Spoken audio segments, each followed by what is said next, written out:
Back now to that breaking news tonight. Sources tell News 4 Prince George's County has found a new leader for its public schools. Multiple sources with knowledge of the selection process tell us tonight the job will go to Millard House II, the former superintendent of Houston, Texas schools. Our News 4 I-team is uniquely qualified to bring you this story tonight. Ted Oberg spent more than 20 years covering Houston until arriving here in Washington. But we begin with Tracee Wilkins, who spent more than a decade of her career as our Prince George's County bureau chief. Tracee? Hey, yes, Millard House II is the most recent leader of the largest school district in Texas. He left after just 2 years. He is praised for the work he did to raise academic achievement there during the pandemic, but he was hired into a deeply divided school system and school board. Prince George's also has a deeply divided school board, and it's part of the reason that the current CEO, or outgoing CEO, Monica Golden, said that she decided to leave. But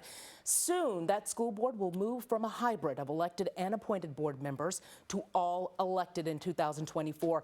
That may change some of the dynamic there, but appointing a new school leader for Prince George's County is the decision that's left up to the county executive under state law. A firm reviewed resumes, worked with a local research committee, and then County Executive also Brooks chose who was going to win this seat from a smaller pool. My I-team colleague, Ted Oberg, knows House from his time in Houston.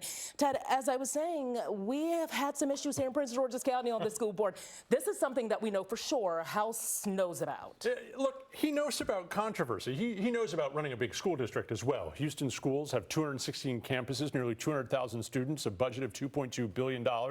He also knows about issues on the board. Houston has a very divided school board there, and he successfully managed to get through that. Look, there are a lot of things you will see on Google. Google not necessarily this guy's friend. Context is going to be key here. Yes, Houston schools are under state takeover right now, the largest school district in Texas to ever be taken over by the state. All of that for issues that predate him. Board malfeasance, some corruption questions, and chronically low-performing schools. Ironically, some of the schools that House was praised for lifting during his time there.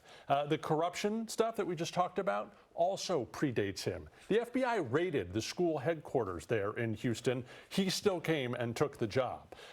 On his way out, after the schools were taken over, the Houston School Teachers Union said he was one of the most effective superintendents Houston ever had. That's high praise from a teachers union. The mayor there praised him.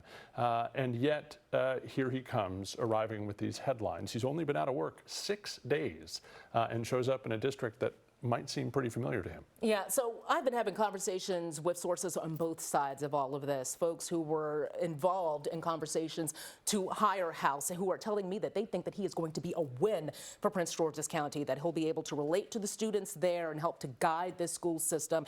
But then I'm also hearing from other sources that are saying, you know what, this process was not inclusive enough, and we just weren't a part of the conversation, and we should have been part of the conversation. I can tell you that there are going to be some folks who are going to welcome him, and then others who are going to have some questions and some pushback. So take you back to 2 years ago when he took the job. He spent a year saying, I am not going to lay out policy, I'm going to listen for a year.